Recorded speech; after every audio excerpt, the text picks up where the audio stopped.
알고 나를 알면 뭐죠? 아, 네. 이렇게 약간 짧으시네요. 원래 백전백승이 아니고 백전무패, 지지 않는다 는 것인데, 우리가 적을 알게 될 때 지지 않고 또 이길 수 있는 길이 있습니다. 그런데 우리가 정말 우리의 대적인 사단 마귀를, 그 마귀가 우리에게 어떻게 지금 하고 있는지에 대해서 알고 있는지 정말 궁금합니다. 혹시 마귀가 우리를 어떻게 공격하고 우리를 어떻게 무너뜨리고 있나요? 유혹, 맞죠? 유혹도 있습니다. 그럼 말씀을 먼저 한번 보고 그 부분에 대해서 좀 더 나눠보도록 하겠습니다. 베드로전서입니다. 베드로전서 4장 7절부터 읽어보도록 하겠습니다. 7절부터 9절까지 다 같이 한번 읽어보겠습니다. 시작.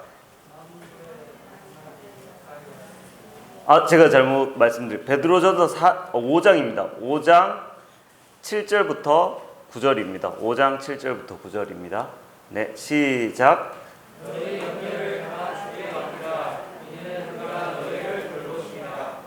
근신하라, 깨어라. 너희 대적 마귀가 우는 사자같이 두루 다니며 산길자를 찾나니 너희는 믿음을 굳게 하여 그를 대적하라. 이는 세상에 있는 너희 형제들도 동일한 고난을 당하는 줄 알미라. 네, 베드로 전서에 보면 근신하라, 깨어라. 사단 마귀가 우는 사자처럼 우리를 공격하고 있다는 것들을 성경은 말하고 있습니다. 혹시 그걸 느끼시나요? 우리 적이 여러분을 어떻게 공격해서 여러분을 어떻게 무너뜨리고 우리의 신앙을 갉아먹고 우리를 힘들게 하고 우리를 넘어뜨리려고 하는지, 그 마귀의 공격을 혹시 아시나요? 잘 모를 수 있다고 생각하는데, 분명 성경은 우리를 공격하고 있다고 하는데 우리가 잘 모른다는 건 정말 위험한 일입니다. 적이 우리를 어떻게 공격하고 어떻게 하는지 우리가 적에 대해서 알지 못한다면 우리는 무방비 상태로 서로를 죽일 수도 있고 서로를 공격할 수도 있고, 적이 우리를 어떻게 공격해서 무너뜨렸는지조차 모른다면 우리가 어떻게 그 많은 실패를 하고 있는지도 알지 못합니다. 정말 마귀는 우리를 정말 지금도 공격하고 있습니다. 어떻게 우리를 공격하는지, 오늘 그 마귀의 공격과 그것을 우리가 어떻게 올바르게 성경적으로 하나님의 그 말씀대로 이겨내고 승리하는 삶을 살아갈 수 있을지에 대해서 함께 나눠보기로 합니다. 그러면 창세기를 좀 먼저 한번 보겠습니다. 창세기에 우리 대적인 그 사탄이 정말 그의 교묘한 전략을 어떻게 펼치는지 잘 나타내주고 있습니다. 창세기 2장입니다. 3장입니다. 3장 1절부터 7절까지 같이 한번 읽어보도록 하겠습니다. 네, 찾으셨나요? 그럼 시작.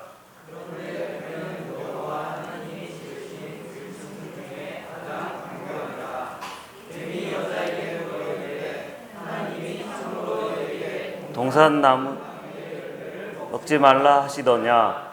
여자가 뱀에게 말하되 동산나무의 열매를 우리가 먹을 수 있으나 동산 중앙에 있는 나무의 열매는 하나님의, 너희는 먹지도 말고 만지지도 말라. 너희가 죽을까 하노라 하셨느니라.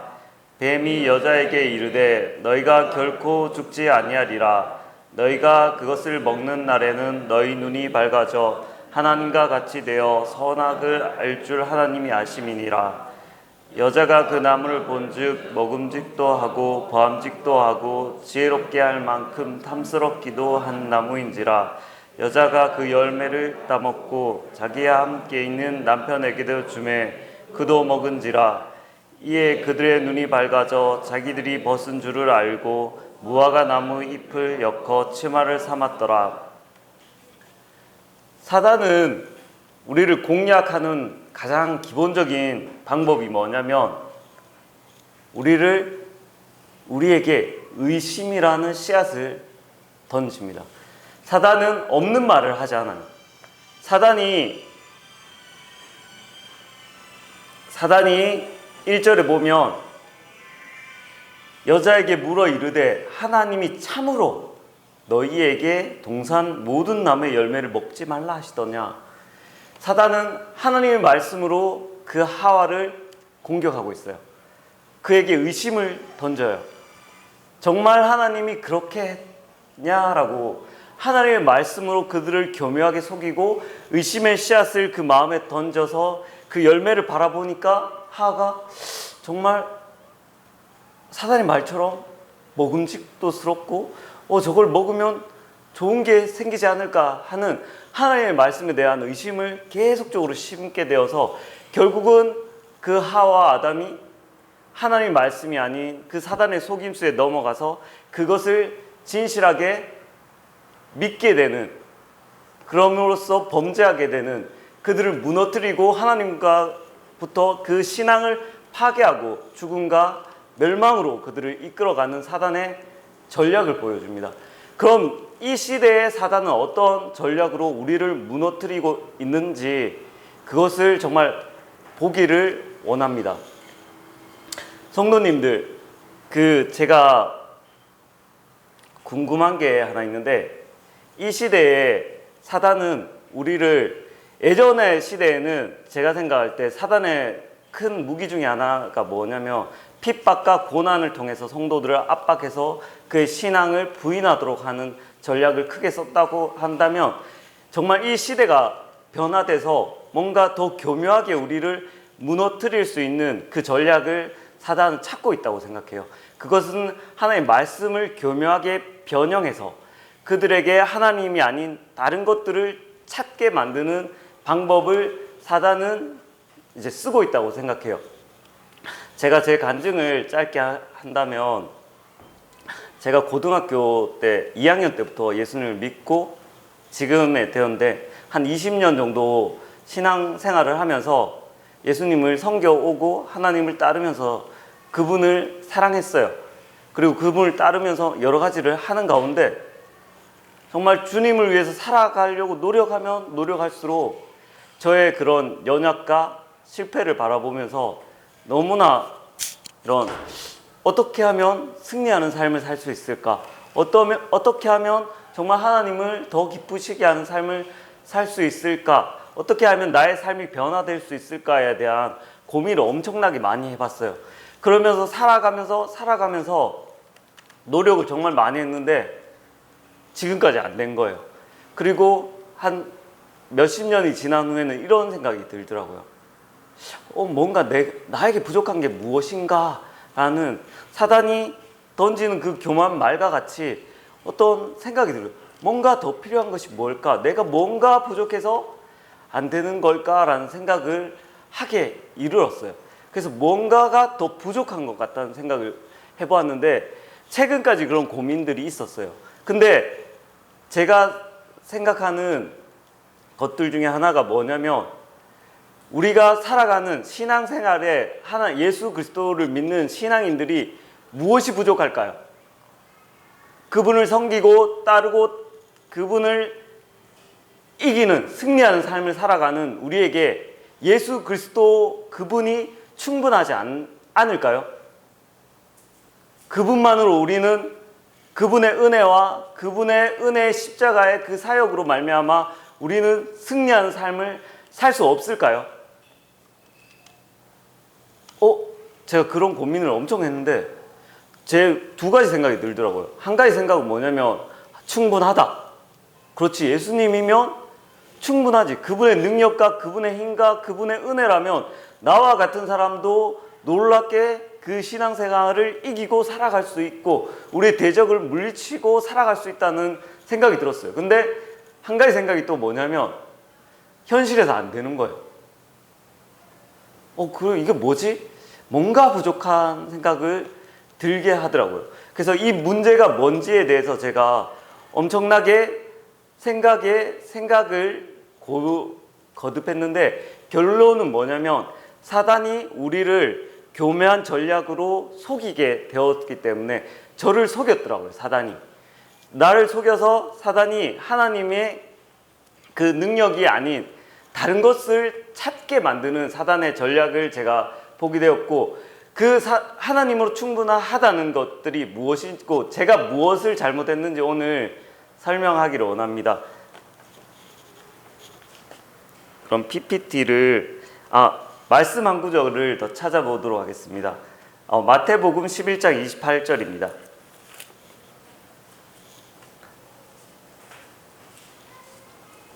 제가 한번 마태복음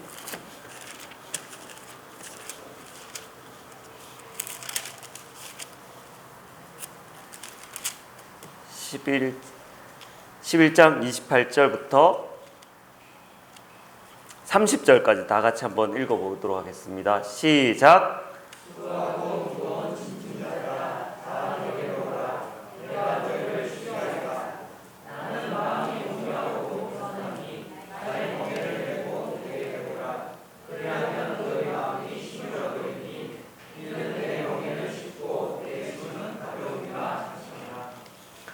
네, 예수님은 저에게 분명히 말씀하시더라고요. 일서가 네가 수고하고 힘들면 내게 와라. 내가 너를 쉬게 하리라. 내 짐은 가볍다라고 했는데 제가 10년 동안 무겁더라고요. 너무 무거워서 이게 너무 이해가 안 되는 거예요. 이 말씀이 무슨 말씀인지 가볍다고 했는데 너무 무거운 거예요. 어떻게 해도 저의 삶에서 다시금 생기는 이 재해 문제들을 이겨내고 넘어가는 부분에 너무나 힘듦을 느꼈어요. 그럼 예수님이 짐을 다시 주신 건가 이런 많은 고민을 했는데 왜 우리는 이렇게 쉽지 않은 신앙생활을 할까요? 성도님들은 정말 신앙생활이 쉬우신가요?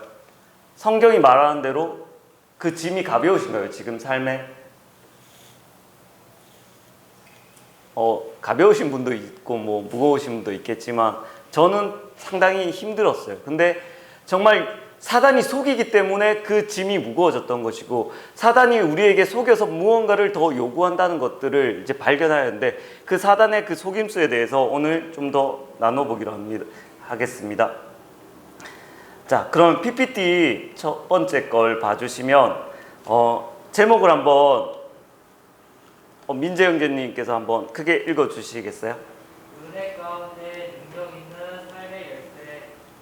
네, 오늘 정말 하나님 말하는 그 쉽고 가벼운 그 짐의 열쇠, 그 삶을 살아갈 수 있는 비밀을 알아보기를 정말 원합니다. 그건 사단이 우리를 속이는 것들을 우리가 명확하게 알고 하나님께서 우리에게 분명히 제시하신 그 사실을 우리가 바로 알 때 그 모든 것들은 너무나 쉽고 가볍게 이루어진다는 사실을 성경을 통해서 한번 찾아보도록 하겠습니다.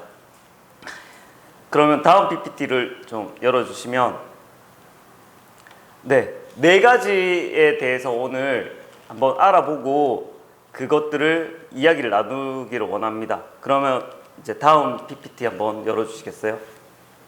첫 번째로 사람이 창조하신 목적. 성도님들, 하나님께서 인간을 창조하신 목적이 무엇인가요? 그건 너무나 쉽죠? 여기에 나와 있는데 제가 한번 읽어드리면 웨스트민스터 소요리 문답에 보면 사람의 주된 목적은 무엇인가? 사람의 주된 목적은 하나님을 영화롭게 하는 것과 영원토록 그분을 즐거워하는 것이다. 성경은 분명히 말하고 있어요. 너무나 간단하게 우리의 인간이 창조된 목적은 하나님을 즐거워하고 하나님을 영화롭게 하는 것이다 라고 성경은 말해요. 우리가 만들어진 목적이 무엇인지 분명히 아는 것이 너무나 중요하다는 것을 제가 알게 되었어요. 다음 PPT를 한번 보여주시면, 사람이 하나님께서 우리를 창조하신 목적에 대해서 이사야서 43장 7절에 나와 있습니다. 이거 다시 한번 같이 읽어보도록 하겠습니다. 시작!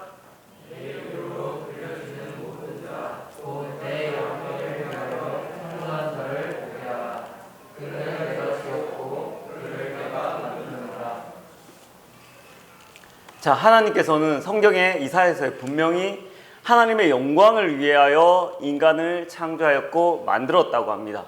이것이 하나님의 우리를 만드신 목적이에요. 이 목적을 아는 것이 너무나 중요하다는 것을 사단은 알아요.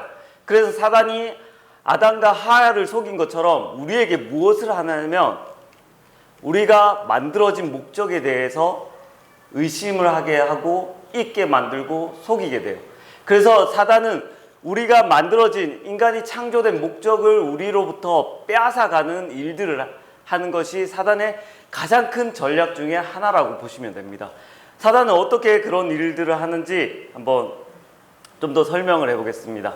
다음 PPT 넘겨주시면 우리는 왜 살아갈까요? 왜 결혼을 하셨고 왜 일을 하시고 왜 우리는 날마다 이렇게 살아가나요? 이 질문을 던지면 우린 뭐라고 말할까요?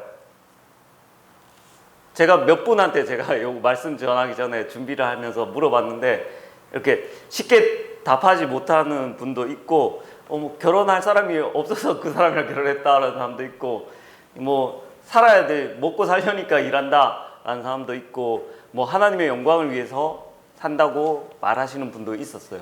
그런데 우리가 이 말을 들었을 때 정말 그리스도인이라면 우리가 왜 사는지 너무나 명확하고 분명하게 우리가 대답을 하지 못한다면 우리는 사단의 그 전략에 벌써 한 발자국 들어갔다는 거예요. 이게 너무나 중요하다는 것들을 인지를 못한다는 것들은 사단에게 우리가 속아 넘어갈 수 있는 너무나 강력한 빌미를 줬다는 거예요. 이게 너무나 별거 아닌 것 같은 하나님의 영광을 위해 살아가야 된다는 그 이유를 아는 것이 너무나 중요하다는 것들을 우리가 잊어버리면 우리는 사단에게 속고 패배한 삶을 신앙생활을 살 수밖에 없다는 것입니다. 그 다음 말씀 PPT 넘겨줘서 한번 읽어주시겠어요?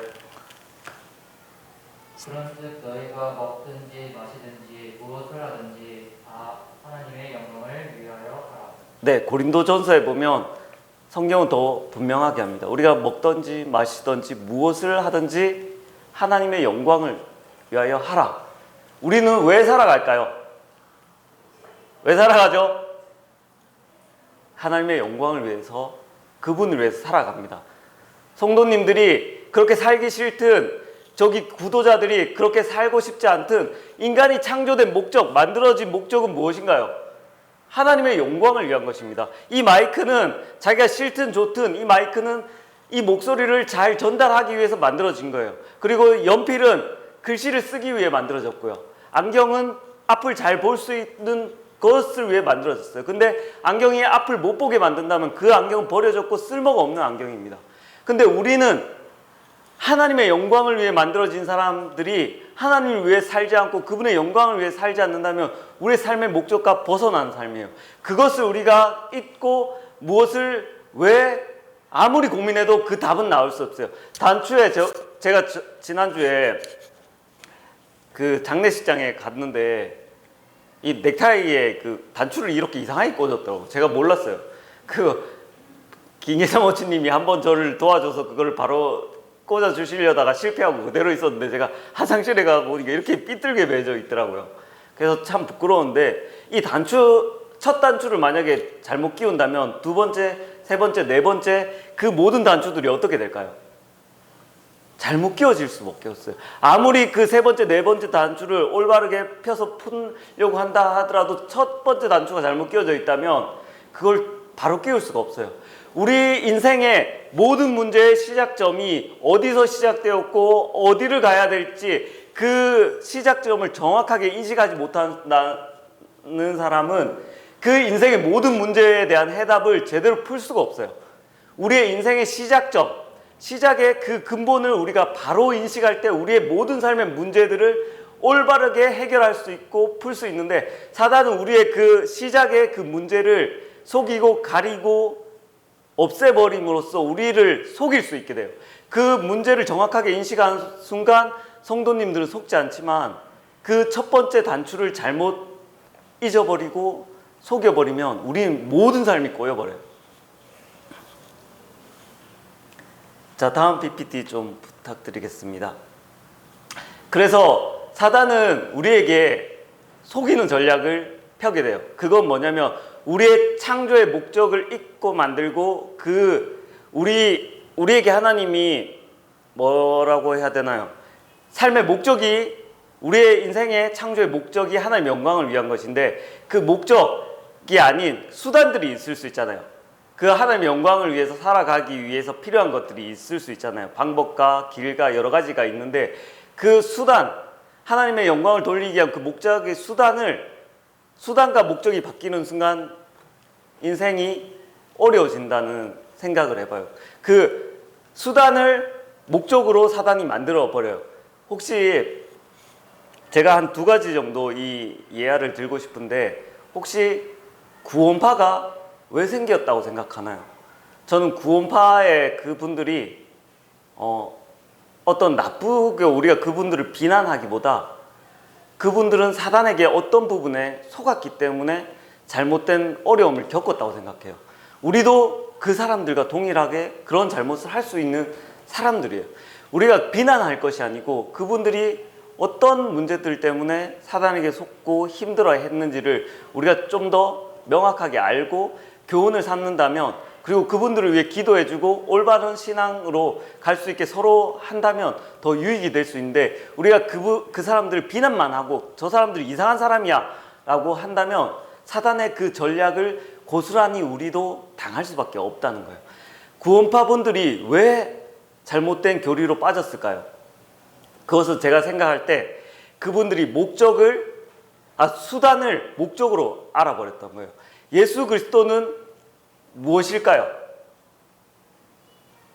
우리의 제사함은 무엇인가요? 수단인가요? 목적인가요?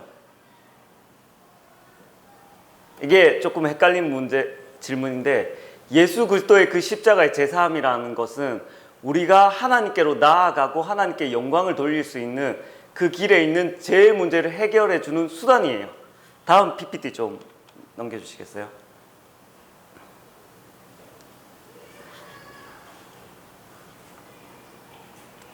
지금 아담과 하와가 보이시나요? 맞나요? 그 다음 PPT인가요? 아담과 하와, 죄의 문제. 네네네. 그 아담과 하와가 죄의 문제로 인해서 하나님께 가지 못했잖아요. 이건 우리가 너무나 잘 아는 사실이잖아요. 하나님께 그 죄의 그 장벽이 가로막혀서 하나님께 가지 못하는 이 문제를 하나님께서 예수 그리스도를 통해서 그 모든 죄의 문제를 해결해 주시고 우리가 하나님께 갈 수 있는 길을 열어주셨잖아요.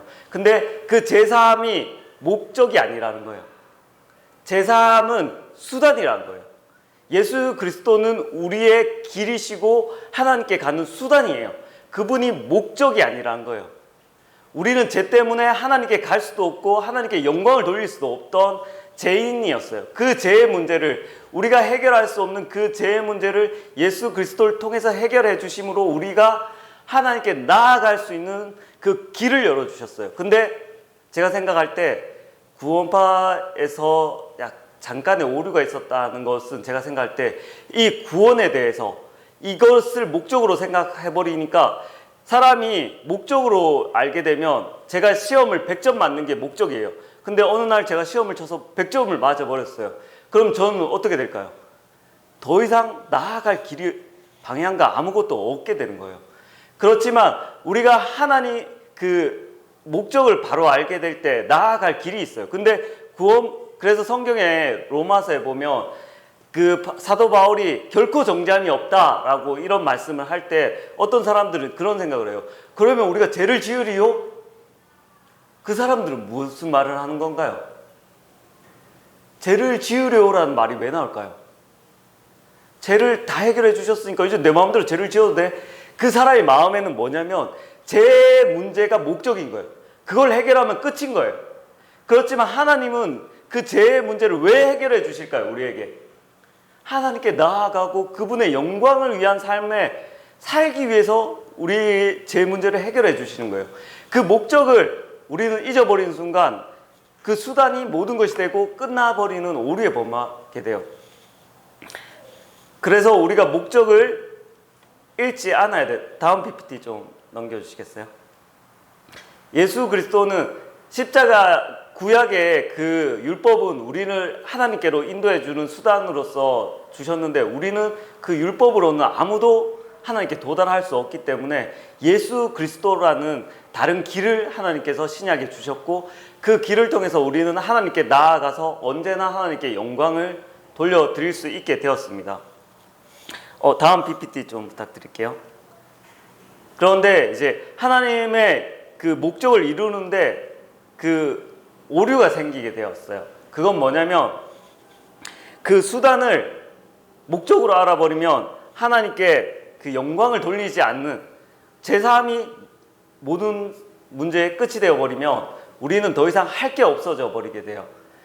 제가 그걸 생각하면서 예를 한번 생각해 봤는데 어떤 예를 생각해 봤냐면 어떤 그 사람이 아들이 있었는데 그 아들이 아버지가 다리가 너무 아파서 아버지가 출퇴근을 하는데 한 3-4시간을 가야지 아버지가 그 교통편을 이용해서 대중교통을 이용해서 가게 돼요. 그래서 그 부모님이 너무 안쓰러운 아들이 자기가 차를 어떻게든 생기면 아버지를 자기가 승용차로 태워드리면 한 2-30분 만에 아버지가 편하게 그거 출퇴근을 할 수 있겠다는 생각을 하고 그 차를 너무나 갖고 싶은 마음을 가졌어요. 정말 차를 가져야지. 내가 차를 가져서 아버지를 태워드려야지. 아버지가 힘든 그것들을 이제 고생을 좀 덜어드려야겠다는 생각을 하고 열심히 돈을 모으고 해서 힘들게 차를 딱 샀어요. 근데 차를 샀는데 차가 너무 좋은 거예요. 그리고는 너무 만족해하고 기뻐하고 차를 타고 이제 드라이브를 가볼까? 놀러를 가볼까? 뭘 해볼까? 차 너무 좋다. 차 키스나면 안 되는데 이렇게 너무 행복함에 빠졌어요. 근데 이 사람의 문제는 무엇일까요? 차가 목적인가요? 네, 차는 수단이잖아요. 목적은 무엇인가요? 아버지를 태워드리고 해드려야 되는데 아버지의 생각이 없어져 버린 거예요. 차에 너무 모든 생각이 집중되어 버리니까 차가 생겨 버리니까 모든 게 끝난 것처럼 느껴졌어요. 근데 그 목적을 바라보고 그 사람 무엇을 해야 될까요? 이제 차가 생겼으니까 아버지를 태워드려야 되잖아요. 우리가 하나님의 그 예수 그리스도를 믿고 구원을 받았다면 하나님의 영광을 위한 삶의 목적을 잊어버리지 않고 우리가 구원받았으니까 죄가 없어졌으니까 어떻게 해야 될까요? 끝인가요? 그 하나님의 영광을 바라보고 하나님은 우리에게 뭐라고 하나요? 죄를 지었을 때 뭐라고 해요? 너 왜 그렇게 했어?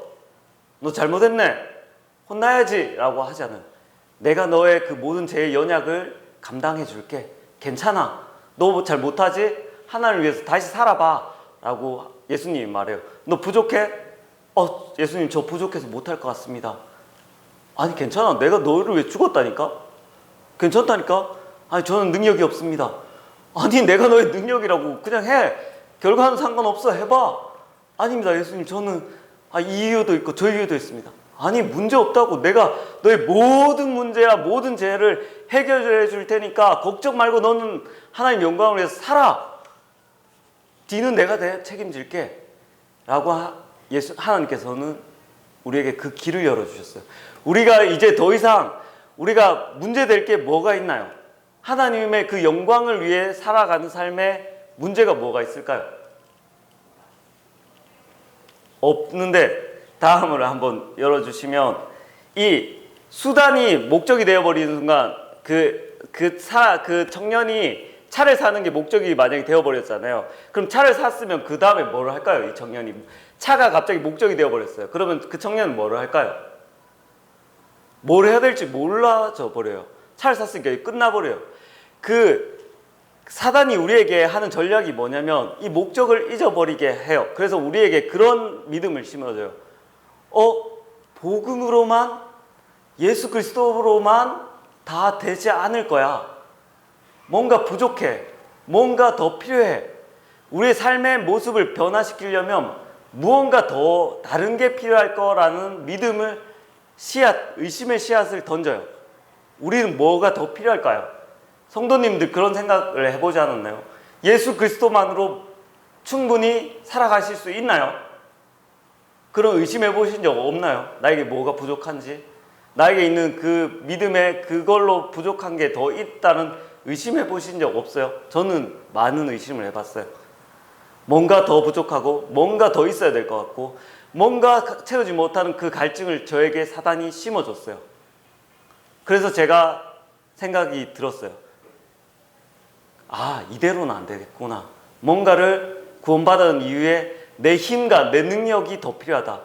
율법을 따르는 삶이 구원 이후에는 필요하지 않을까. 그냥 놔두면 방탕한 삶을 살지 않을까. 방종으로 흘러가지 않을까. 그러니까 어느 정도의 최소한의 규칙과 규율과 엄격함과 규제를 해야 되지 않을까. 그럼 뭔가를 더 요구하는 그 삶을, 율법적인 삶을 사단은 끌어들이게 돼요. 그게 바로 율법주의예요. 우리의 삶이 예수님으로만 만족할 수 없다는 의심을 주고 그 다음에 율법주의를 끌어들여요. 그래서 예수 그리스도가 아닌 율법으로 우리의 삶을 강제적으로 살아내고 우리의 모습들을 만드는데 그 율법은 우리를 더 죽여요.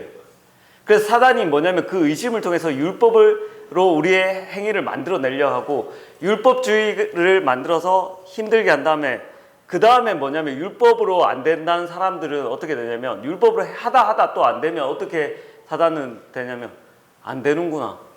포기하게 만들고 방탕하게 만들고 모든 것들이 내 마음대로 살아야지라는 마음을 줘요. 안 돼! 라는 마음을 줘요.